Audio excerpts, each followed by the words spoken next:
Hello जी, आप देख रहे हैं खबर डिजिटल और मैं हूँ बासित शहबाज। इस प्लेटफॉर्म से दोबारा एक कोशिश है कि आपको वो चीज़ें समझाई जाएँ और पहलू समझाए जाएँ जो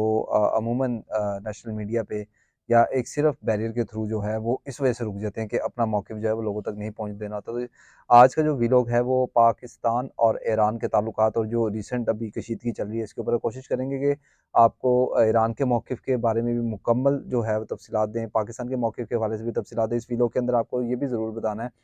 कि एक दफ़ा फिर जो हमारे अरस्तू हैं और एरिस्टोटल हैं, जनाब जान चकज़ई साहब जो निगरान वज़ीर इत्तलात हैं बलूचिस्तान के, उनकी भी कल प्रेस टॉक हुई है और उस हवाले से क्या बात हुई है। उसमें ईरान के हवाले से भी और पाकिस्तान में जो जिनको ये दहशतगर्द कहते हैं, मारंग बलोच वगैरह, उनके हवाले से भी वो भी चीज़ें आपके साथ इसमें डिस्कस करनी है और इसके अलावा जो एक कीबोर्ड ब्रिगेड है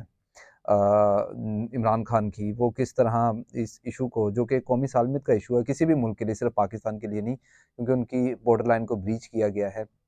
इस हवाले से उनका क्या तरीक़ेकार रहा और माज़ी में इमरान खान की क्या हिकमत अमली रही, तमाम चीज़ें डिस्कस करनी है और कोशिश ये करनी है कि आपको इस तमाम वीडियो के अंदर बड़ी आसान तरीके से जो रिसर्च है वो आप तक पहुँचाई जाए और तमाम चीज़ें जो हैं वो आपके साथ डिस्कस की जाएँ। पाकिस्तान और ईरान के जो ताल्लुकात हैं वो उतार-चढ़ाव का हमेशा से ही जो है वो शिकार रहे हैं और पाकिस्तान के क़याम के बाद जो सबसे पहला मुल्क था जिसने पाकिस्तान को तस्लीम किया था वो ईरान ही था। पहले ममालिक में से और 1965 की जंग में ईरान ने मुकम्मल तौर पर पाकिस्तान की जो पाक भारत जंग थी पाकिस्तान की हिमायत की थी ईरान ने, जबकि बाद में ये तमाम चीज़ें जो हैं वो कशीदगी का शिकार हो गई। उसकी वजह ये बनी कि पाकिस्तान क्योंकि सऊदी ब्लॉक और अमरीकी ब्लॉक वाली साइड पे चला गया था, जबकि ईरान और रशियन ब्लॉक जो था वो दूसरी साइड पर था। इस्लामिक जो थियोलॉजी ऑफ काउंटर टेररिज्म के डिप्टी डायरेक्टर हैं फरहान जाफरी साहब, उनका ये जो कल हमला हुआ है उसके हवाले से ये कहना था कि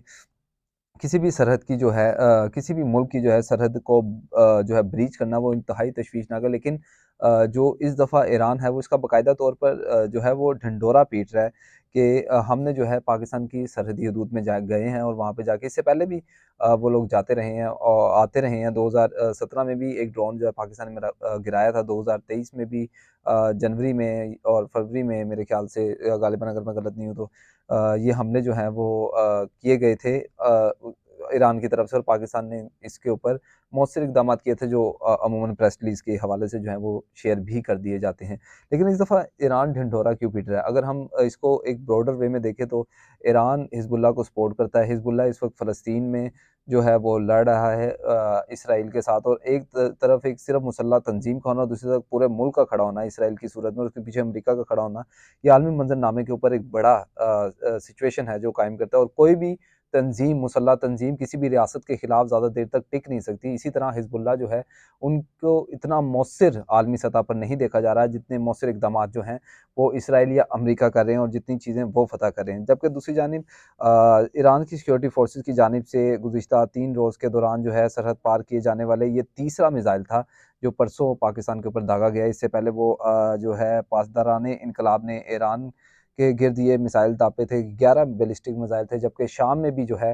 वो ईरान ने मिसाइल दागे हैं, जो सिचुएशन जो है ईरान की तरफ से बनाई जा रही है। जबकि पाकिस्तान ने भी इसका जवाब दिया है और बरसम 4 नामी ऑपरेशन जो है वो लॉन्च किया और गालिबन सुबह 6 बजे जो है पाकिस्तान की जानिब से जवाबी कार्रवाई की गई है। ईरान का ये दावा है कि पाकिस्तान के अंदर जैशुल अदल जो तंज़ीम है, हमने उनको निशाना बनाया है और इनके दहशतगर्द बॉर्डर क्रॉस करते हैं। बेसिकली क्योंकि ईरान एक शिया मुल्क है और पाकिस्तान में जो जैशुल अदल बलोच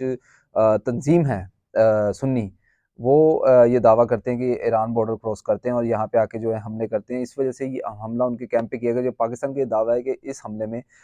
3 बच्चियाँ जो हैं वो ज़ख्मी हुई हैं और 2 बच्चे जो हैं वो शहीद हुए हैं। कोशिश करते हैं समझने की इस वीलॉग में कहानी क्या है जैशुल अदल की। जैशुल अदल तंज़ीम एक मुसल्लह अस्करियत पसंद गिरोह है जो ईरानी हुकूमत मुखालिफ है। ये तंज़ीम खुद को इंसाफ और मसावात की फ़ौज और सुन्नी तंज़ीम के तौर पर मुतारिफ़ करवाती है। ये गिरोह खुद को ईरान के सूबा सिस्तान और बलूचिस्तान में सुन्नी हकूक़ का मुहाफ़िज़ समझता है क्योंकि बलूचिस्तान के अंदर पारा चन्नार के भी वाक़यात जो हैं वो बड़े आम तौर पर जो है वो आते हैं। जबकि सुन्नी बलोच मिलिशिया पर मुश्तमिल जैशुल अदल नामी तंज़ीम का क़याम सन 2009 में आया।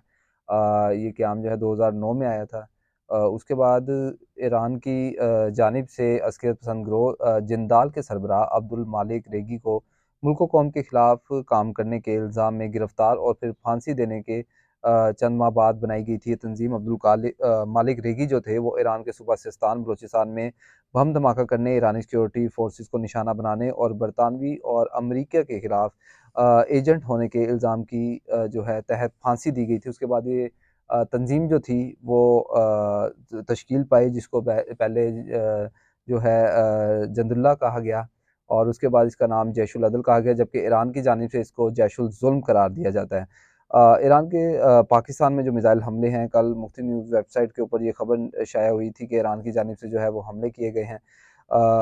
बात ये है कि अगर हम पाकिस्तान का मौक़िफ़ देखें तो ईरान मुतअद्दिद बार जो है वो सिक्योरिटी ब्रीच कर चुका है, जबकि पाकिस्तान खुद भी ये काम करता है और दोनों का दावा यही होता है कि हमने जो है वो दहशतगर्द तंजीमों के खिलाफ कार्रवाई की है। लेकिन दूसरी जानिब ये देखना ज़रूरी है कि ईरान पाकिस्तान कुलभूषण यादव का केस हो, तो पाकिस्तान में इंडियन दहशतगर्द पकड़ा गया था, जबकि आईएसआई जो रॉ का एजेंट था और आईएसआई ने कार्रवाई करके उसको पकड़ा था। दूसरी जानिब लियारी गैंग वॉर या इसके अनासिर हों, या तीसरी जानिब अगर हम देखें तो पारा चन्नार जो वाक़यात पेश आते हैं, जो शिया सुन्नी फ़साद होता है वहाँ पे बुरी तरह से, जिसके ऊपर हमारा मीडिया बात नहीं करता। अगर चीज़ें मीडिया के ऊपर डिस्कस की जाती तो गालिबन मेरा ये ख्याल था इसको बेहतर तरीके से हल किया जा सकता था। एक हिस्ट्री मैंने आपको जैशुल अदल की बताई और पाकिस्तान-ईरान ताल्लुकात की कोशिश की कि आपको आसान चीज़ों में उसको सम अप किया जा सके। जबकि दूसरी जानिब जो है ये भी देखना ज़रूरी है कि जो ईरान के तहफ़्फ़ुज़ात हैं वो किस हद तक जो है वो मौसर हैं या वो दुरुस्त हैं। पाकिस्तान पिछले दिनों बहरी मशक़ करके आया है ईरान के साथ, जबकि आलमी सतह के ऊपर ईरान को शदीद दबाव का सामना है, क्योंकि आपको पहले भी बताया कि फ़लस्तीन के अंदर जो हिज़्बुल्लाह लड़ रही है, उसको ईरान जो है मुकम्मल तौर पर सपोर्ट कर रहा है इस वक़्त। इस हवाले से जो तीसरी चीज़ थी वो इसमें डिस्कस करनी थी पीटीआई की ट्रोलिंग के हवाले से, यानी क्योंकि जब हम इंडिविजुअलिज़्म नहीं होगा मुल्क के अंदर, लिटरेचरली लोग जो है वो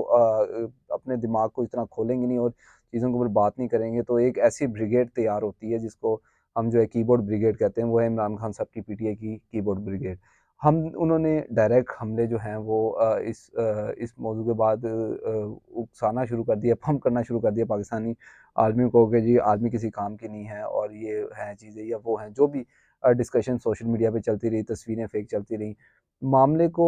किसी हद तक या किसी चीज़ों के ऊपर एक प्रॉपर प्लेटफ़ॉर्म के ऊपर या एक प्रॉपर सतह के ऊपर डिस्कस करना जो है उसको आगे लेके आना बहुत ज़रूरी है कि आप उसके फैक्ट्स एंड फिगर्स के ऊपर बात करें, उसके ऊपर आप जो है वो किसी को तनकीद या फिर किसी की तारीफ़ जो है वो कर सकते हैं। जबकि सोशल मीडिया के ऊपर जो तूफ़ान बदतमीज़ी कल तक रहा, वो एक अजीब था, क्योंकि किसी भी मुल्क की सालमियत का मसला था। अगर हम इमरान खान साहब की ही बात करें, तो जब इमरान खान साहब जो हैं वो उधर गए थे ईरान और ईरानी सुप्रीम लीडर से जाके मिले थे, तो उस दौरान उन्होंने खुद कहा था कि जी मैं समझता हूँ कि जो ईरान है उसने पाकिस्तान में पाकिस्तान जो है, पाकिस्तान से दहशतगर्द ईरान में आके हमले करते हैं, और ये तमाम चीज़ें जो हैं वो डिस्कस की गई थी इमरान खान के दौर के ऊपर, दौर हुकूमत में भी ये चीज़ें आपको पीटीआई वाले नहीं बताएँगे। जबकि दूसरी जानिब ईरानी जनरल जो थे कासिम सुलेमानी को जब अमेरिका ने मरवाया था, तो इमरान खान साहब ने अमेरिका को भी फ़ोन किया था, डोनाल्ड ट्रंप को, और उनको भी मुबारकबाद दी थी। तो डिप्लोमैटिक अप्रोच आपकी किस तरफ है, या आप किस जो है उस ब्लॉक में खड़े हैं, आप रशिया, ईरान वाले ब्लॉक में खड़े हैं या आप अमेरिका और सऊदी अरब वाले ब्लॉक में खड़े हैं। पाकिस्तान एज़ अ लीडर और एज़ अ नेशन उतना ही कन्फ्यूज़ है जितने बाकी लोग हैं यहाँ पे। दूसरी जानिब जान अचकज़ई साहब बिल्कुल एक अजीब से करैक्टर हैं और मुझे उनकी बिल्कुल समझ नहीं लगती। वो कल आते हैं, प्रेस कॉन्फ्रेंस करते हैं जब ये ईरान की जानिब से फ़िज़ाई हदूद की इन्वेजन की जाती है, और तफ़सीलात के मुताबिक निगरान वज़ीर इत्तलात जान अचकज़ई ने प्रेस कॉन्फ्रेंस करते हुए कहा कि हम हर किस्म की दहशतगर्दी के खिलाफ हैं और पाकिस्तान ख़ुसूसन बलूचिस्तान में दुश्मन क़ुव्वतें बैरूनी मुदाख़लत की कोशिश कर रही हैं। दुश्मन कभी इन साज़िशों में कामयाब नहीं होगा। पहले इस ऊपर बात कर लेते हैं। अगर आप हर किस्म की दहशतगर्दी के खिलाफ हैं और आप उन शोधा कैम्प की हिफायत करते हैं, जो कि आपने कल प्रेस कॉन्फ्रेंस में भी कहा कि बलूचिस्तान के अंदर जो है दुश्मन क़ुव्वतें एक्टिव हैं, तो आप उन बलोची जो इस्लामाबाद में बैठे हैं उनको अदालत में पेश करें, या जो लापता अफराद हैं उनको अदालत में पेश करें। आपका बतौर निगरान वज़ीर इत्तलात बलूचिस्तान आके इतने बड़े इशू के ऊपर बयान देना नहीं बनता था, क्योंकि इस मुल्क के में निगरान वफ़ाकी वज़ीर इत्तलात भी बैठे हैं, निगरान वफ़ाकी वज़ीर ख़ारिजा भी बैठे हैं, और ये वो किसी भी मुल्क की, सूबे की नहीं, आलमी सतह के ऊपर जो है वो लोग आके इन चीज़ों को डिस्कस करते हैं। जबकि आपने कहा है जो वहाँ पे धरना दे रहे हैं लोग, महारंग बलोच की क़यादत में, उनसे मुज़ाकरात के लिए भी तैयार हैं। तो जो कमेटी निगरान वज़ीर-ए-आज़म ने बनाई थी, काश जान अचकज़ई साहब आके बताते कि वो रिपोर्ट कहाँ तक पहुँची है, उनके तहफ़्फ़ुज़ात किस हद तक दूर किए गए हैं। इस मुल्क में जहाँ आपकी डिप्लोमैटिक जो पॉलिसी है वो फ़ेल है। इस मुल्क में जहाँ आपकी इंटीरियर डिप्लोमेट पॉलिसी जो है वो फ़ेल है और आपकी जो निगरान सेटअप है वो मुकम्मल तौर पर जो है वो फ़ेल दिखाई देता है। जबकि आपके वज़ीर-ए-आज़म जो हैं वो आज मैं खबर भी इसको शेयर कर रहा था कि आज वज़ीर-ए-आज़म ने फ़ैसला किया कि मैं अपना दौरा जो है वो बैरून मुल्क दौरे पे है उसको महदूद करके आज ही वापस मुल्क में आ रहा हूँ। निगरान हुकूमत का काम सिर्फ़ इलेक्शन करवाना है, मुल्क की ख़ारजा और दाखिला पॉलिसी है उसको डिसाइड करना नहीं है। Thank you.